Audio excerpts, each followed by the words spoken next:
হয় ইসলামের রুকন কয়টি? পারে না যারা তো সমস্যা নেই, যারা পারে তারা বড় সমস্যা। এটা কেমন কথা ওস্তাদ বলে কি? যারা পারে না তাদের সমস্যা নেই, যারা পারে তারাই সমস্যা। হ্যাঁ, যে ভুল জানে সে বড় সমস্যা, যে জানে না সে সমস্যা না। আমি গাড়ি চালাতে পারি না, রোডে যাই নাই, অ্যাক্সিডেন্ট করবো না, বাড়িতে আছি, বাট আমি গাড়ি চালাতে যাই না, রোডে নিয়ে গেছি মানে অ্যাক্সিডেন্ট করে তিনটার কোন এক জায়গায় হলো, হয় মামুর বাড়ি, ভালো অবস্থা যদি হয়, এর চেয়ে একটু ভালো হয় তাহলে হসপিটাল, এর চেয়ে একটু ভালো হলে কবরস্থান। কিন্তু যে জানে না সে তো বাড়িতে নিরাপদে আছে, ওকে ভালো হলো না।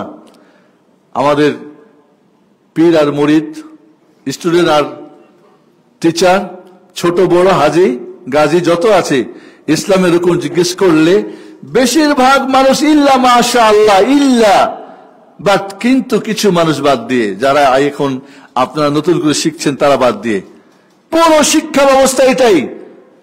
ইসলামের রুকুন কয়টি? যারা পারে বলে পাঁচটি। কি বলতো? কালেমা, নামাজ, রোজা, হজ, যাকাত। এইভাবে উত্তর দিয়ে আমরা 10-এর মধ্যে 10 নম্বর পেয়েছি। বাট এখন যদি কেউ উত্তর দেয়, আমার কোন স্টুডেন্ট, তাকে 10-এর মধ্যে দিব একটা রসগোল্লা। রসগোল্লা বুঝেন তো? 0। অবাক হচ্ছেন তাই না? কোথাও আছে নাকি ইসলামের রুকুন 5টা? কালেমা, নামাজ, রোজা, হজ, যাকাত কোথাও আছে লেখা?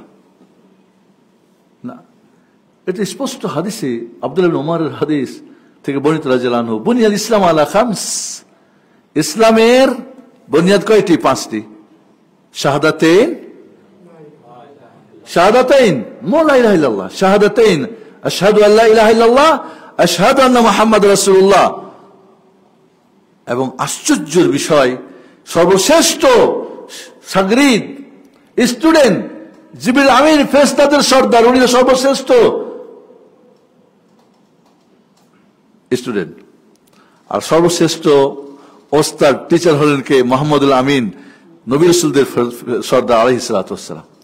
জিবরিল আমিন এসে জিজ্ঞেস করছেন, ইয়া মুহাম্মদ আখবিরনি আনিল ইসলাম। তো সেই উত্তরটা তো আমাদের শেখানো দরকার ছিল কমপক্ষে। কেন আল্লাহ রাব্বুল আলামিন জিবরিলকে সাগরিদ বানিয়ে আর মুহাম্মদকে আলাইহিস সালাতু ওয়াস সালাম এই প্রশ্নের উত্তর করেছেন? কারণ বিষয়টা অত্যন্ত গুরুত্বপূর্ণ। কিন্তু আমরা এমনই শিখালাম ইরানের 5 রুকুন, আমি বলতে ইরানি 5 রুকুন, ইরানি সুফি খারেজিদের এই 5 রুকুনের ইসলাম। কালিমা, নামাজ, রোজা, হজ, যাকাত। কালিমা মানে কি?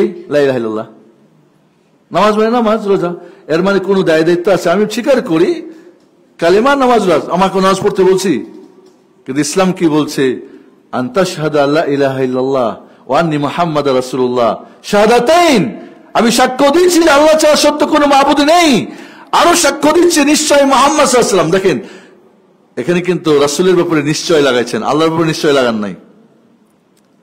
শাহাদাতু আল্লা ইলাহা ইল্লাল্লাহ, সাক্ষী দেওয়া যে আল্লাহ ছাড়া সত্য কোনো মাবুদ নেই। কিন্তু যখন মুহাম্মদ সাল্লাল্লাহু আলাইহি ওয়াসাল্লামের সাক্ষ্যের ব্যাপার আসছে, তখন কি বলছে? ওয়া আশহাদু আন্না, আন্না বুঝেন? নিশ্চয়ই মুহাম্মদ আল্লাহর রাসূল আলাইহিস সালাম। আপনারা কি জানেন যে মুহাম্মদ সাল্লাল্লাহু আলাইহি ওয়াসাল্লাম রিসালাতের আগে তিনি আবদ, ইবাদতের গুরুত্ব বেশি রিসালাতের চাইতে। যখন তার কাছে রিসালাত আসছে তখন তার রিসালাতের গুরুত্ব বাড়ছে, কারণ রিসালাত সবার জন্য, আর আবদ তার এবং তার বা আল্লাহর মাঝে সম্পর্ক। তাওহীদুল ইবাদা এবং তাওহীদুর রিসালা বাংলা, ভারত, পাকিস্তানের মানুষ শতকরা একজনও জানে না। আশহাদু আল্লা ইলাহা ইল্লাল্লাহ, তাওহীদুল ইবাদা, ইবাদতে আল্লাহ ছাড়া আর কেউ নেই, একজনই মাবুদুল হক। যখনই বলছে আশহাদু আল্লা ইলাহা ইল্লাল্লাহ, 3টা শব্দের মাঝে আপনার থাকতে হবে, বাইরে যাওয়ার কোনো সুযোগ নেই। কি 3টা শব্দ? মাবুদ, আবদ, ইবাদত।